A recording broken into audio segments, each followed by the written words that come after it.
अगर आपको Bihar board class 10th में ये वाला एग्जाम आ जाए 2026 में और आपसे नहीं बन पाए तो आपका नंबर कट जाएगा। देखिए ऐसे प्रश्न बहुत इंपॉर्टेंट है क्योंकि ये वाला प्रश्न 2014, 21 और 23 में 3 बार ऑलरेडी आ चुका है और प्रश्न बच्चों बहुत आसान है। तो आपको पता होना चाहिए अगर एग्जाम में आ जाए तो हम इसे कैसे बनाएंगे और इसका आंसर क्या होता है।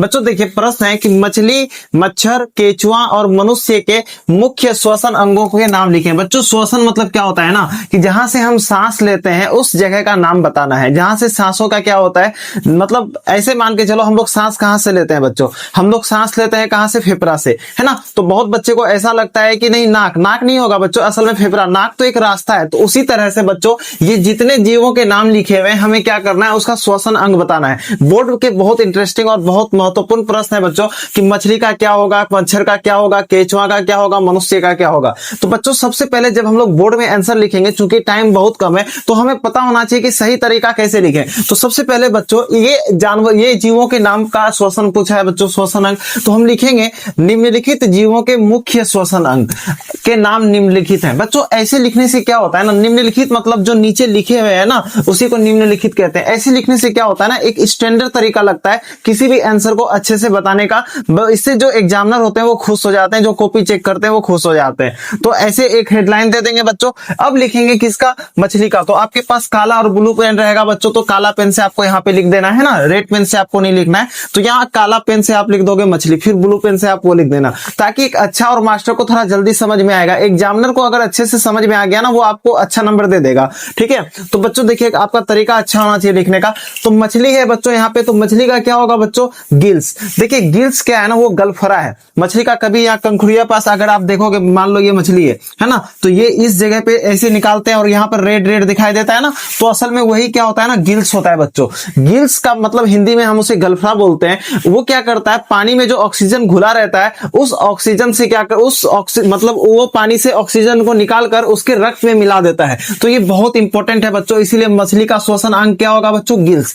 गिल्स होगा। अगर गिल्स को और एक्सप्लेन करेंगे बच्चों, चूंकि ये 2 नंबर का क्वेश्चन आता है तो सिर्फ ऐसे लिखना नहीं पड़ेगा, है ना, नंबर इससे ज्यादा नहीं मिलेगा, तो थोड़ा सा एक्सप्लेन कर देते हैं। क्या लिखेंगे, गिल्स से जल के घुलित O2, मतलब आपके भाषा में कहें तो जो पानी में जो जल घुला होता है, सॉरी जो पानी में जो ऑक्सीजन घुला होता है उस ऑक्सीजन को क्या करता है, ये निकाल कर उसके डायरेक्ट रक्त में मिला देता है। घुलित O2 का उपयोग श्वसन में करते हैं। कौन करता है बच्चों, गिल्स। तो आपको ये याद रखना है। अब है बच्चों मच्छर। मच्छर का बच्चों क्या होगा, देखिए बच्चों मच्छर जो एक प्रकार का इंसेक्ट है बच्चों, मच्छर इंसेक्ट है। उसी तरह से बच्चों कॉकरोच इंसेक्ट है। अगर इस तरह के किसी भी टाइप का प्रश्न आ जाए बच्चों तो आपको पता होना चाहिए लगभग जितने सारे इंसेक्ट हैं वो कहां से श्वास मतलब सांस लेते हैं बच्चों, उसका श्वसन अंग क्या है, तो बच्चों उसका श्वसन अंग होता है ट्रेकिया, मतलब एक छिद्र होता है बच्चों, जिसे इंग्लिश में स्पेरिकल्स बोलते हैं, मतलब छेदा छेदा टाइप का होता है, वो उसी जगह से सांस लेता है। फिर वो ट्रेकिया तंत्र, मतलब तंत्र जो होते हैं सिस्टम, उसी के द्वारा फिर उसका आगे का प्रोसेस स्टार्ट होता है। अब थोड़ा इसको एक्सप्लेन कर देते हैं बच्चों।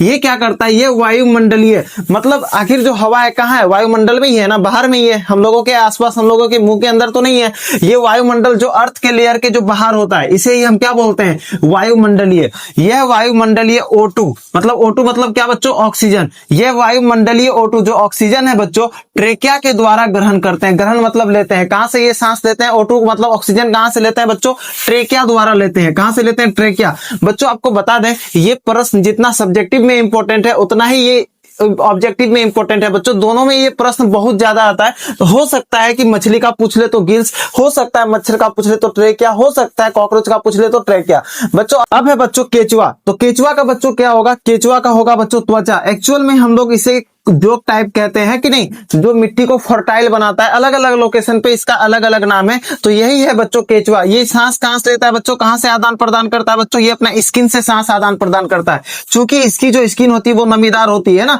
तो ये अपना कहां से सांस आदान प्रदान करता है बच्चों, त्वचा से करता है। ये आपको लिख देना है बच्चों। अब है बच्चों अगर मनुष्य का पूछ ले तो मनुष्य का नाक नहीं बोलना है। नाक तो एक मतलब भाग है, सांस लेते हैं, एक्चुअल में जाता कहां, फेफड़ा। तो फेफड़ा से ही आदान प्रदान होता है ना, वहीं से सारी प्रोसेस स्टार्ट होती है। नाक ही से निकल जाता है क्या, नाक मतलब बंद रखेंगे अंदर, वो वहीं से तो कार्बन डाइऑक्साइड फेंकेगा नहीं, नाक में जाएगा, फिर श्वास नली होते हुए फेफड़ा में जाएगा। तो नाक एक बस हिस्सा है आगे का जिसके थ्रू जाता है, एक्चुअली वहां से आदान प्रदान होता नहीं है। तो इसका क्या हो जाएगा बच्चों, आंसर इसका हो जाएगा फेफड़ा। तो बच्चों आपको ये याद रखना है, ये बहुत इंपॉर्टेंट प्रश्न है। तो क्या लिखेंगे, फेफड़ा। गैसियों का आदान प्रदान फेफड़ा द्वारा होता है।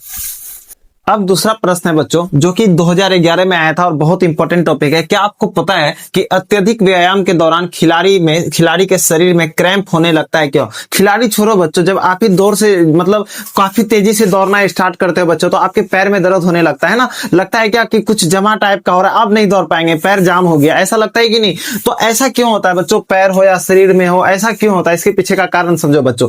देखिए, असल में जब हम लोग सांस लेते हैं तो हम लोगों के शरीर में ऊर्जा मिलता है ना। ग्लूकोज क्या होता है? ग्लूकोज टूटता है बच्चों पायरुवेट में, और पायरुवेट से मतलब और भी सारी प्रोसेस होती है जहां से हमें ऊर्जा मिलती है। तो ये नॉर्मल प्रोसेस है बच्चों। लेकिन जब हम दौड़ते हैं तो हमें ऑक्सीजन ज्यादा मात्रा में नहीं मिल पाता है, तो उस समय अवायवीय शोषण का चांसेस थोड़ा सा बढ़ जाता है। जब अवायवीय शोषण होता है तो उस समय ऑक्सीजन मिलेगा नहीं, ठीक है। तो उस समय हमें ज्यादा ऊर्जा नहीं मिल पाती है, जिसके वजह से जो पायरुवेट को बदलना था ऊर्जा देने में और कार्बन डाइऑक्साइड प्लस जल देने में, ये तब क्या करती है? लैक्टिक अम्ल में ये कर देती है, बदलाव कर देती है। क्योंकि लैक्टिक अम्ल में जैसे ही जाती है तो हम लोगों के शरीर में ऐंठन, दर्द वगैरह स्टार्ट हो जाता है। सिंपल भाषा में अगर हम समझे, जब हम लोग दौड़ते हैं तो नॉर्मल हम लोग क्या करते हैं? ऑक्सीजन उतनी अच्छी मात्रा में नहीं ले पाते हैं, जिसके वजह से जो पायरुवेट है वो लैक्टिक अम्ल में चेंज हो जाता है और उतनी अच्छे से ऊर्जा नहीं दे पाती है ना। तो इस वजह से बच्चों हम लोगों के शरीर में ऐंठन वगैरह स्टार्ट हो जाती है। लेकिन जब हम लोग नॉर्मल रहते हैं तो हमारे शरीर में पायरुवेट क्या करता है? डायरेक्ट एनर्जी में तोड़ता है, क्योंकि सांस हम लोग अच्छे से ले पा रहे हैं, तो हम लोगों को फिर टेंशन नहीं होता है, फिर दिक्कत नहीं होता है। अब आंसर को समझो बच्चों, आंसर क्या होगा? अत्यधिक व्यायाम के दौरान खिलाड़ी के शरीर में ऑक्सीजन तथा पानी का कमी हो जाता है। सबसे पहले ये लिखेंगे, जिसके वजह से पायरुवेट का विघटन मतलब जो टूटता है पायरुवेट, वो लैक्टिक अम्ल में हो जाता है। इसी वजह से बच्चों मांसपेशियों में क्या होती है? दर्द की अनुभूति मतलब फीलिंग हो जाती है, फीलिंग आती है, शरीर में क्रैम्प होने लगता है ना। लगता है अब टूट जाएगा पैर, ऐसा ही फील होता है बच्चों। बहुत इंपॉर्टेंट प्रश्न है, आपको ध्यान देना चाहिए। एक्चुअल में अगर टॉपिक की बात करें तो ये इसके रिलेटेड एक टॉपिक है ग्लाइकोसिस, आप वो भी देख लेना, बहुत इंपॉर्टेंट है क्लास 10th के लिए।